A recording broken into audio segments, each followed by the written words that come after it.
I've always wanted a career. As a child, my perception of careers and women careers was truly shaped by the women that I saw around me. For example, Sister Betty in our church, she was such a pillar. I truly admired the way that she cared for her family, and I assumed that was her only job, when in fact, she was a successful nurse. My mother had an amazing opportunity to go from one career to the next, and she balanced it so well. She was phenomenal at making it look like there was actually work life balance back then. I was so proud at not just her professional prowess, but how positive she was when she came home. What I realized later is because of her dynamics with my stepdad. My mother didn't cook or clean. That's why she was so happy. My stepdad and her truly challenged gender norms. They didn't do it in the traditional way. He picked us up from school, he made dinner, she was able to do her 9 to 5 and look gorgeous in her red lipstick and move on with her life. So as you can imagine, as I ventured into adulthood, I had this warped perception on how it would be when I tried to build a career. Fortunately, I was able to marry someone who truly believed in my ambition. So I thought. It was funny. When I was in Connecticut and my husband came to visit, there's a cute little shop there. It's a beauty supply. And the women met my husband, and when they left out, they said, "He'll do. He's good. But I do not think he knows who he's dealing with." We'll talk about that later. And so, as we balance 3 different cities, 8 years of marriage, 3 additional children, I realized something pretty early on. Baby after baby, I was not going to get that career. It may not happen. It was going to be really, really hard to embark on this journey. In fact, the truth is, embarking on my career journey has been one of the most challenging things I've ever done. And as you'll hear later in my talk, I've done some pretty challenging things. So balancing that intricate detail between my husband's job and what I wanted and building something and keeping my brand and my name relevant, it was really, truly a challenge. What I realized is that one of the most pivotal questions that my husband would ask as I came to him, at times in tears, wanting a career so badly, is, "What do you want to do every day?" Boy, was that question triggering. It triggered all types of emotions: frustration, anger, sometimes rage, tears of sadness and despair. Why do you ask? Because what really lied underneath was that deep, deep fear that by articulating those wants, those desires of what I truly wanted to do every day, I would be faced with a block and a disappointment. That I may not actually get it. And I like to get what I want. So I really never answered it. That question and that conversation as partners often ended in tears. And I would walk away or storm off and be sad because I really knew deep down I was not going to get what I was asking for. But in that reluctancy to truly express and articulate that, I missed an opportunity. I missed an opportunity to go to God, who is the ultimate giver of opportunities. I missed an opportunity to truly communicate at the throne those tears, those desires, those fears, for him to really answer that. But guess what? Grace prevailed because he knew what I wanted. And let me tell you how he gave me what I wanted. I was able in 2020, during the height of COVID, when over 800,000 women resigned from their roles. To me, it was the real great resignation. They knew they had to stay home and monitor their children. We were all closed in. We're in the state of California. Here we are, holed up in this tiny 2-bedroom apartment, 2 miles from the beach, with 6 people, 4 girls and us, waiting COVID out. And what do? I call my husband at work around 7:30, and we stayed on the phone from 7:30 until 10:30. And I asked him, "Can I go back to work?" Now, he might remember it differently, but this is my story. I asked not because he's my father, but because I truly wanted to tell him, I want this. And the minute that I finally articulated it, guess what happened? I got my first remote role for $50K, which is crazy enough because when I was a teacher, I was making $50K. So here I am, years later, 2 master's degrees, back to a base salary, churning away at that laptop computer in the back room at 5 a.m. for an East Coast job. Then putting my kids, my daughter on the bus, doing remote learning with the other kids, letting the nanny in, taking a lunch, and getting off by 2. I did it, and I loved it. I love being back at work. I love the of Slack. I'm sorry if that triggers some of you guys. I love hearing Slack. It's my favorite. I can't wait. And so I would hear that noise, and it would truly set me into a space that this was my office. But I didn't stop there. I actually enrolled in a scholarship program through a major, ed tech software company, and I was able to get a UX design nano degree. Well, I'm not going to take you through all the details, but somewhere in between, I moved to the best city in the state of North Carolina, actually the best city in the world. I moved to Apex. We moved to Apex, and by the time I got here, ironically, the manager for an internship lived right in Raleigh. She hired me for the internship, and I was in my 40s. Like, I'm too old with 2 master's degrees to do an internship, but I did it. And I was able to, in about a year and a half, double, triple my salary, because eventually I had 2 remote roles, 6 figures each. It was amazing. But then the unthinkable happened. My husband took a job out of state.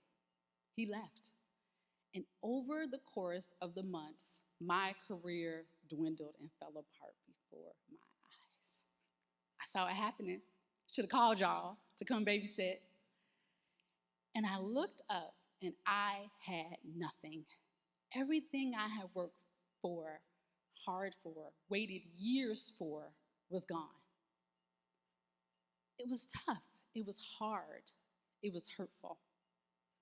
But in the midst of it, I was able to eventually find some sense of redemption.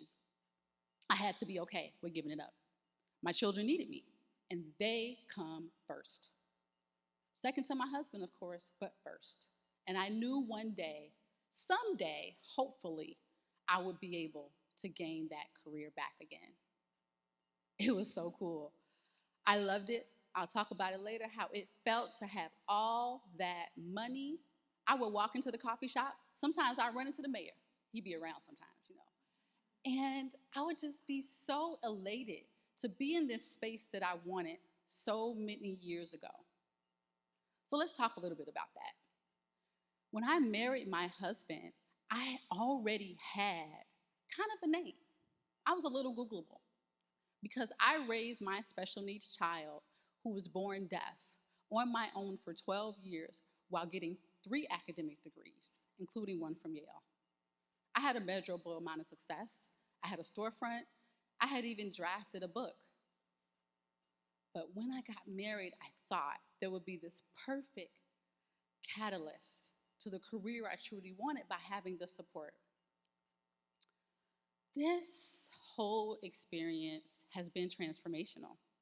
It really has. It has had to get me at the feet of Jesus to say why. It's been rampled with anger, hurt, frustration, but also a sense of solace to know that in the end, I did not lose myself. And I will one day have the career that I desire. My favorite part, if I could be honest, of that time, I would get out of bed like this. You would too if you were making 17K a month and you were doing what you love and you weren't working that hard. It was beautiful. All I did was take a deep breath, check my phone, order my Target delivery, see when my nanny was coming, be able to connect to what I needed. It was wonderful. I had my first financial advisor. I made decisions for myself. I dreamed that we could buy a house. Y'all know that Jordan little complex right there is great. 1.1 million. I knew that I only had to do this for a couple months and we'd be all set. It was wonderful. But you know what I found out during that time is that if I wanted to do this and it was hard for me, how must other women feel? The emotion that I truly felt after I spent money and enjoyed my success was it should not be this hard. It shouldn't have taken all this. And that was at the height of it. So, it should not be this hard. Why is it so hard? And so I figure we can answer that question right now. How can we make this not so hard for women?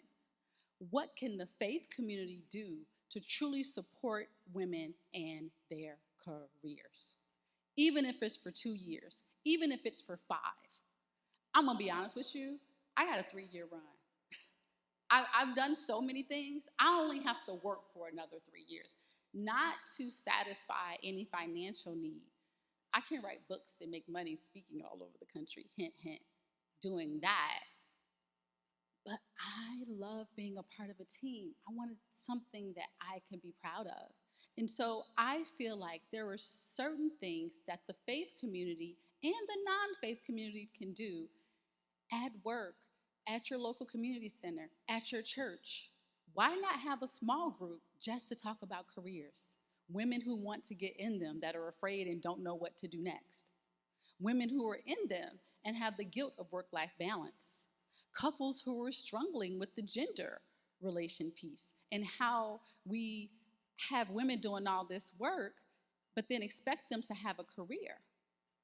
The notion of what are you doing from year to year to support your spouses? The first one is education. We need to educate men and women on what it can look like for women to have a career. We need to educate them on different types of CEO, C-suite options. We need to educate them on what your wife may need for her teacher certification. We need to have the real conversations because guess what? Women are having the conversations with each other. They're just not including the other gender. And you know what this is good for? Not just for couples who are married, but it's also good for your daughters. It's good for them to know that when they get married, they won't have to cry on mama's lap in a separate room of the house and hear her say, just read the Praying Wife book and figure it out. They can actually have tools and conversation tones, and they can actually feel like there's a place that their husbands are educated on so that they don't feel this loneliness. I heard this interesting quote from an influencer. Ironically enough, his name is Country Wayne with a K. Don't ask questions, don't ask. And he truly said that if a woman is not fulfilled in her call to purpose, if you don't tap that part of her heart, it will produce anxiety and depression. Not a good thing. Education first. Mentorship. Mentorship is so important. I am so proud of my mentee, Christina. She trusted me while she was dating her husband. So proud of her. She calls me at the most pivotal aspects of her career and entrepreneurial journey. I gave her just sound advice that I felt like wasn't uberly, quote unquote, Christian based. I said, make sure to have conversations about money. Be honest in your career. Go for the certificate. I also told her, do you believe in yourself enough to venture out on this journey of entrepreneurship. Now she owns the first Black beauty supply in the South Bay in LA. But she also has a master's in education, 2 children, and a husband who has a great job as well. All because she wasn't afraid to ask me the question and get mentored on the process. Advocacy. You should advocate, not just on the Zoom room in the remote time, pretending that you are an ally to your female coworker. You should advocate for other women around you as a man. It feels good when I'm stood up for by another man besides my husband. When he says, wait, don't treat her like that, don't talk to her like that. The curator has been kind of cool like that for me. Entrepreneurship. Women can be business owners, as we know, successful business owners, teaching them everything from multi-level marketing options to how they can own a small business to how they can go for funding. There are tons of initiatives now that are based solely on the gender that you checked so that women are allowed to be able to live to their fullest entrepreneurship dreams. Open conversation. Let's talk about it. Let's talk about it in the pulpit. Let's pull scripture for it. Look. That master's that I got from Yale was from the Divinity School. And baby, we love to cause trouble talking, okay? In fact, Yale Divinity was created because supposedly Harvard Divinity was too liberal. Factor that. Yale is pretty liberal too. We love to have open, hard conversations and teach our clergy that it's okay to have this conversation. Let's put a small group together. Let's take a poll. Let's have a set of anonymity so that people feel that it's a safe space. Declare space is safe. Even if you don't feel comfortable doing it in the pulpit, when you call a room or a meeting and you close the door, you declare it as a safe space. Those are 2 things we did very well. This is a safe space. We're going to be honest and kind and respectful to each other. And this is also a space that we acknowledge the hurts, fears, and desires of the people in it. Those are 2 things that we can do in the faith community to make sure that these rooms are really safe. Together, we can do this. I have no doubt that this conversation is going to take hold before 2024. Because how many of you guys know that we are in for some things? Some stuff is going to happen. It's happening right now all over the world, and we have to join together. We cannot take the bait. We have to focus on what matters. We have to make sure women are empowered to also be earners, to be supporters of their community, to even support their husbands who wouldn't mind an extra $120 a year just as pocket money. The future may be hard. We need each other. We're better together. We can redeem this idea and notion that women's careers have to come second. I don't want anyone to go through what I've been through. I know I cannot prevent it, but I can help the healing process start. So with your help, we can turn the page. Thank you.